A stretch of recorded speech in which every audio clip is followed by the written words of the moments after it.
Hi friends, నేను మీ YVS. ఈరోజు మన వైవిఎస్ ఆర్ట్స్లో సమ్మర్ డ్రాయింగ్ క్లాస్ 16లో భాగంగా ఒక ఫ్లవర్ గురించి తెలుసుకుందామండి. అంటే గతంలో తెలుసుకున్న సన్ ఫ్లవర్ అని ఇలా కొత్త కొత్త ఫ్లవర్స్ అని తెలుసుకున్నమాట. ఈరోజు లోటస్ గురించి తెలుసుకుందాం. అదేనండి కలువ పువ్వు. దీన్ని ఎలా గీయాలి, ఈ స్టెప్ బై స్టెప్ ఎలా వస్తుంది, ఇక్కడ ఉండే రేఖలు కానీ ఇక్కడ కనిపిస్తున్న రేఖ చూడండి, ఈ రేఖ అనేది ఎలా వస్తుంది ఇక్కడ అనేది క్లారిటీగా మనకు అర్థమయ్యే విధంగా, ప్రతి లైన్ ని అర్థమయ్యే విధంగా క్లారిటీగా చెప్పడం జరిగింది అనమాట. ఇది అలాగే కాకుండా ఇక్కడ వాటర్ ఎఫెక్ట్ అనేది ఎలా కనిపించింది, ఇక్కడ సింగిల్ గా అంటే మొగ్గల టైప్ లో ఉన్నప్పుడు ఎలా ఉంటుంది, ఫ్లవర్ కింద ఎలా మారుతుంది, ఎలా కనిపిస్తుంది, ఎలా స్కెచ్ తీసుకోవాలి, దాన్ని ఎలా డెవలప్ చేయాలి అనే విషయాన్ని, ప్రతి విషయాన్ని వివరిస్తూ మన ఛానల్లో చెప్పడం జరిగింది అనమాట. ఈ వీడియో చూసి బాగా మీ డ్రాయింగ్ స్కిల్స్ డెవలప్ చేసుకుంటారని ఆశిస్తున్నాను. అలాగే ఈ వీడియో కనుక మీకు బాగా నచ్చితే కనుక లైక్ చేయండి, సబ్స్క్రైబ్ చేయండి. అలాగే ఈ వీడియో మీకు తెలిసిన ఫ్రెండ్స్కి కానీ బంధువులకు కానీ షేర్ చేయండి. అయితే వీడియోలోకి వెళ్దామా? ఈరోజు డే 16లో భాగంగా, అదే సమ్మర్ డ్రాయింగ్ క్లాస్ డే 16లో భాగంగా ఒక ఫ్లవర్ గురించి తెలుసుకుందామండి. అదేనండి లోటస్. ఈ లోటస్ ఫ్లవర్ అనేది ఒక మొగ్గగా ఉంటే ఎలా ఉంటుంది అంటే, రెండు సి ఆకారం టైప్లో ఉన్నట్టు ఒక వి ఆకారాన్ని కిందకి ఇలా క్రాస్గా లాగితే కనుక ఒక మొగ్గ కింద కనిపిస్తుందండి. దాని పక్కన రేఖలు ఇడుచుకుంటే కనుక, అదే కనుక ఫస్ట్ కొండ ఇడుచుకునేటప్పుడు రేఖలు ఉంటాయి కదా, 2-3 రేఖలు, ఆ రేఖలు అనేవి ఎలా ఇడుచుకుంటాయి అనేది ఈ బొమ్మలో చూపిస్తుంది అన్నమాట. చూడండి ఫస్ట్ బొమ్మలో ఎలా కనిపిస్తుందో. అలాగే వెనకాల ఉండేటువంటి రేఖలు, అంటే ఏ డయాగ్రామ్కైనా ముందర వెనకాల అనేది లైన్స్ అనేవి కంపల్సరీ ఉంటాయండి. ఈ లైన్స్ అనేవి లేకపోతే కనుక ఏ డయాగ్రాము అందంగా ఉండదు. చూస్తున్నారా? ఇలాగే ప్రతి డయాగ్రామ్ని మనం కరెక్ట్గా అబ్జర్వ్ చేస్తే కనుక ఆ డయాగ్రామ్ అనేది ఎలా వస్తుంది ఏంటనేది అర్థమవుతుంది అన్నమాట. చూడండి ఇప్పుడు. అలాగే ఈ స్టెప్ని బట్టి అసలు లోటస్ అనేది ఎలా ఉంటుంది అంటే కలువ పువ్వు అనేది ఎలా ఉంటుందో ఒక్కసారి చూద్దాం. చూస్తున్నారా? ఈ విధంగా ఉన్నటువంటి కలువ పువ్వుని అటు ఇటు రేఖలను గీస్తున్నామాట. ఇటు 2 రేఖలు ఇలా గీస్తున్నాను, మళ్ళీ రైట్ సైడ్ కూడా సేమ్ అదే విధంగా గీస్తున్నాను అన్నమాట. చూస్తున్నారా? మనం తీసుకునేదంతా ఫ్రీ హ్యాండే. ఇలా మీరు ఫ్రీ హ్యాండ్ అనేది కరెక్ట్గా అర్థం చేసుకుంటారనే ఉద్దేశంతో ఈ డయాగ్రామ్స్ చెప్తున్నాను అనమాట. అంటే ఇక్కడ డయాగ్రామ్స్ ఎప్పుడు మనం కరెక్ట్గా అబ్జర్వ్ చేస్తే కనుక డయాగ్రామ్ అనేది రూపురేఖలు అనేవి కరెక్ట్గా వస్తే కనుక అంత అందంగా ఉంటుందంట. మధ్యలో వి ఆకారాలు పెడతాను చూడండి ఎలా కనిపిస్తుందో. ఇలా పెట్టిన తర్వాత ఆ లోటస్ని ఎలా చేస్తే బాగుంటుంది, అక్కడ పైనుంచి కిందకి, కింద నుంచి పైకి అనే రేఖలు లాగుతుంది అనమాట. ఈ రేఖాంశాల కింద లాగేటువంటి లైన్స్ ఉన్నాయి కదా, షేడింగ్, ఈ షేడింగ్ వల్ల ఈ రేఖలు అనేవి అందంగా కనిపిస్తున్నాయి అన్నమాట. చూడండి ఎంత అందంగా కనిపిస్తున్నాయి. ఇలా అందంగా కనిపించడం వల్ల ఈ డయాగ్రామ్ అనేది చాలా అందంగా కనిపించి మన డయాగ్రామ్కి దగ్గరగా చేస్తుంది అన్నమాట. అంటే రియాలిటీకి దగ్గరగా. ఇప్పుడు కింద ఉండేటువంటి రేఖ అంటే ఒక వి ఆకార షేప్లో కనిపిస్తున్నటువంటి ఇలా ముడుచుకున్నటువంటి రేఖ ఉంటుంది కదా, ఆ రేఖ అనేది ఎలా కనిపిస్తుంది ఏంటనేది చూపించడం కోసం చేశాను అనమాట. చూస్తున్నారా? ఇలా ఉన్నటువంటి రేఖాంశాన్ని కరెక్ట్గా చేసి పక్కన ఆ రేఖ అనేది ఎలా వస్తుంది, ఆ రేఖని ఎలా చేస్తున్నాము అనే విషయాన్ని కరెక్ట్గా చూపిస్తూ చేస్తున్నమాట. చూస్తున్నారా? ఇలా ప్రతి పార్ట్ని సంథింగ్ కొత్తగా చేయడం కోసం ప్రయత్నించాలి. కాబట్టి ఈ డయాగ్రామ్స్ ద్వారా మీరందరూ కొత్త విషయాలు నేర్చుకుంటారు. అది ఆ డయాగ్రామ్స్ అనేవి అందంగా ఉండాలి, వాటి నుంచి మీకు బాగా చెప్పాలనే ఉద్దేశంతో వీటి గురించి చెప్తున్నాను అనమాట. చూస్తున్నారా? అదేవిధంగా ఇక్కడ ఉండేటువంటి డయాగ్రామ్, ఈ డయాగ్రామ్ చూడండి ఎలా కనిపిస్తుందో. ఇక్కడ ఉండేటువంటి డయాగ్రామ్ కానీ, ఇక్కడ కింద ఉండేటువంటి రేఖ కానీ, ఆ రేఖని ఎలా తీసుకుంటాం అనేది స్పెషల్గా సింగిల్గా గీసి చూపిస్తున్నాను అనమాట. చూస్తున్నారా? ఇలా సింగిల్గా ఉన్నటువంటి రేఖని కింద ఉండేటువంటి గ్రీనిష్ని జాగ్రత్తగా చూపిస్తూ, పైనుండి పింకిష్ కానీ, లేకపోతే దాని మీద ఉండేటువంటి వైటిష్ కానీ ఇలా కనిపిస్తాయి కదా, రకరకాల ఫ్లవర్స్ ఉన్నాయి కదా, ఆ ఫ్లవర్స్ యొక్క కలర్స్, ఆ కలర్స్ అనేవి ఎలా వస్తాయి ఏంటి అనేది కరెక్ట్గా చూపించడం కోసం చూపిస్తున్నాం అన్నమాట. చూస్తున్నారా? ఇలా స్టెప్ బై స్టెప్ నీట్గా మనం లైన్స్ అనేవి ఒక మంచి స్ట్రోక్స్ టైప్లో జాగ్రత్తగా లాగితే కనుక ఆ లైన్స్ ద్వారా ఏమవుతుందంటే డయాగ్రామ్ అనేది ప్రజెంట్ అవుతుందండి. ఈ 3 అంశాలని పట్టుకుని పెద్ద డయాగ్రామ్కి ఇస్తే అలా వస్తుంది. అసలు డయాగ్రామ్ అనేది ఎంత నీట్గా కనిపిస్తుందో ఒకసారి చూద్దాం. దీని బేసిక్ లైన్ ఏంటంటే కనుక ఒక ప్లస్ తీసుకున్నాం అన్నమాట. చూస్తున్నారా? కొన్ని డయాగ్రామ్స్కి బేసిక్స్ అంటారు. ఇవన్నింటిని బాగా గుర్తుంచుకోవాలన్నమాట. అలా తీసుకున్న తర్వాత అటు ఒక సి ఇటు ఒక సిని జాగ్రత్తగా లాగేమాట. అంటే కలువ పువ్వు యొక్క లోటస్ యొక్క రేఖలు ఉంటాయి కదా, రేఖలో ఉన్నటువంటిది ఎలా కనిపిస్తుందని చూపిస్తుందన్నమాట. చూడండి, అటు ఒక రేఖని ఇటు ఒక రేఖని గీస్తున్నమాట. సేమ్ సమాన వైజ్లో ఉండే విధంగా గీస్తున్నమాట. అంటే రెండు ఒకే టైప్లో కనిపించాలి అంటే కనుక జాగ్రత్తగా పర్ఫెక్షన్లో కరెక్ట్గా చూసుకోవాలన్నమాట. చూడండి ఎంత నీట్గా ఉందో.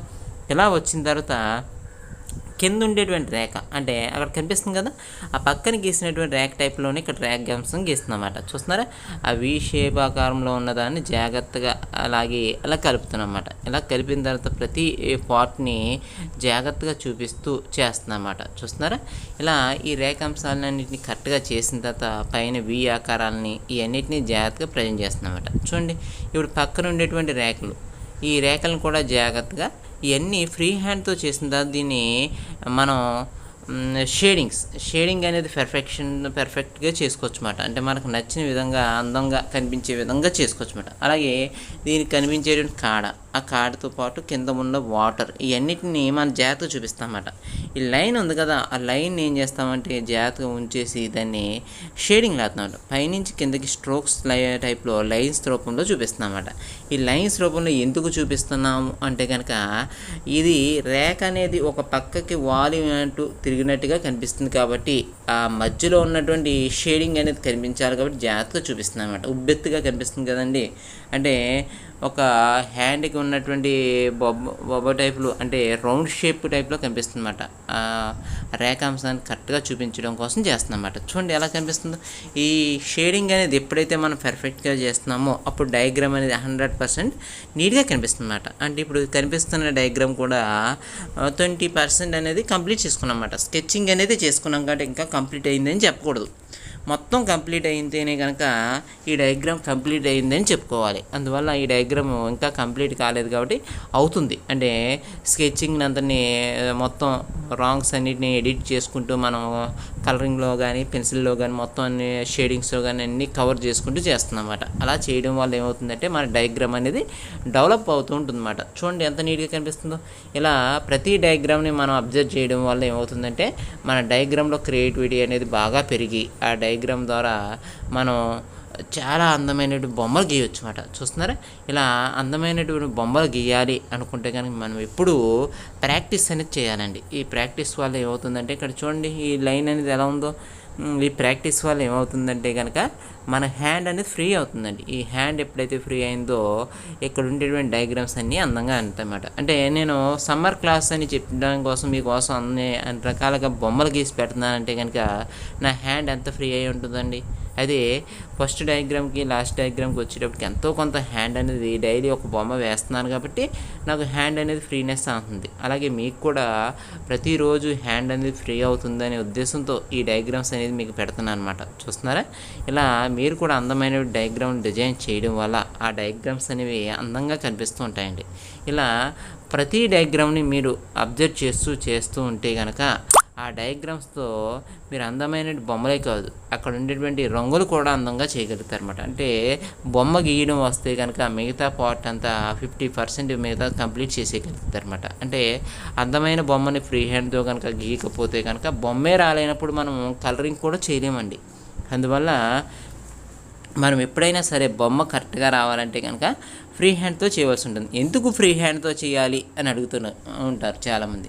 ఫ్రీ హ్యాండ్తో చేయడం వల్ల కాంపిటీషన్లో కానీ లేకపోతే మన క్రియేటివిటీలో కానీ ఎప్పుడైనా సరే బొమ్మ గీయాలంటే కనుక ఫ్రీ హ్యాండ్ అనేది బాగా అలవాటు అవుతుందండి. ఈ ఫ్రీ హ్యాండ్ వల్ల ఏమవుతుందంటే కనుక మన ఏ డయాగ్రామ్ అయినా సరే ఎవరిని అడగనవసరం కాకుండా మన సొంతంగానే బొమ్మను గీసుకోగలుగుతాం. అందువల్ల మనం ఈ డయాగ్రామ్స్ అనేది కరెక్ట్గా రావాలి అంటే కనుక మనం ఎప్పుడైనా సరే నీట్గా ప్రజెంట్ చేయడానికి ప్రయత్నించాలన్నమాట. చూస్తున్నారా, ఇలా మనం ఎప్పుడైతే నీట్గా ప్రజెంట్ చేస్తూ ఉంటామో మన డయాగ్రామ్ అనేది 100% అనేది నీట్గా కనిపిస్తుంది అన్నమాట. చూడండి ఎంత నీట్గా కనిపిస్తుందో.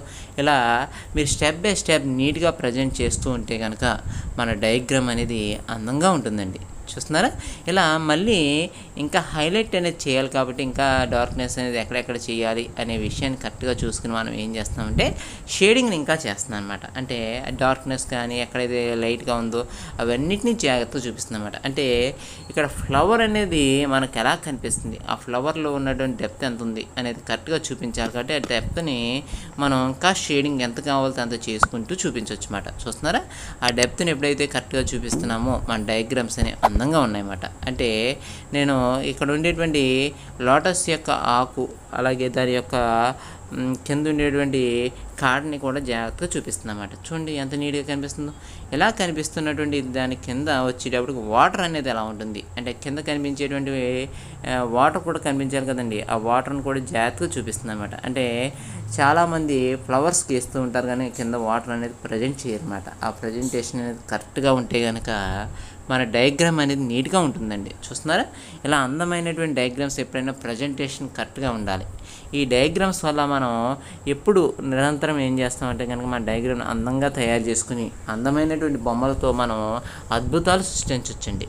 చూస్తున్నారా, ఇలా ఈ అద్భుతమైన బొమ్మలు గీయాలి అంటే కనుక మనం ఏం రావాలంటే కనుక ఫ్రీ హ్యాండ్ అనేది కంపల్సరీ రావాలండి. ఫ్రీ హ్యాండ్ అనేది ఎప్పుడైతే వచ్చిందో మనం ఏ బొమ్మనైనా సరే కష్టపడక లేకుండా ఈజీ మెథడ్లో గీయొచ్చు అన్నమాట. అంటే స్కెచ్ అనేది కరెక్ట్గా వస్తే కనుక కలరింగ్ అనేది కానీ షేడింగ్ కానీ అన్నిటిని బాగా గీయగలుగుతాం అన్నమాట. అందువల్ల మనం ఎప్పుడూ నిరంతరం బొమ్మలు గీస్తూ ఉంటే కనుక మన ఆలోచనలు కానీ క్రియేటివిటీ కానీ పెరుగుతూ ఉంటుందన్నమాట. చూసారు కదండి, ఇలా మీరు కూడా ప్రతిరోజు ఒక డయాగ్రామ్ని ప్రాక్టీస్ చేస్తే కనుక మీరు కూడా అందమైన డయాగ్రామ్లు ఎలా గీయగలుగుతారని అనుకుంటున్నాను. ఈ వీడియో కనుక మీకు బాగా నచ్చితే కనుక లైక్ చేయండి, సబ్స్క్రైబ్ చేయండి. అలాగే డ్రాయింగ్ అంటే ఇంట్రెస్ట్ ఉన్న వాళ్ళందరికీ షేర్ చేయండి. ఈ వీడియోని చూసి వాళ్ళ డ్రాయింగ్ స్కిల్స్ అని బాగా డెవలప్ చేసుకుని ఇంకా అద్భుతమైన బొమ్మలు గీస్తారని ఆశిస్తున్నాను. Thank you so much.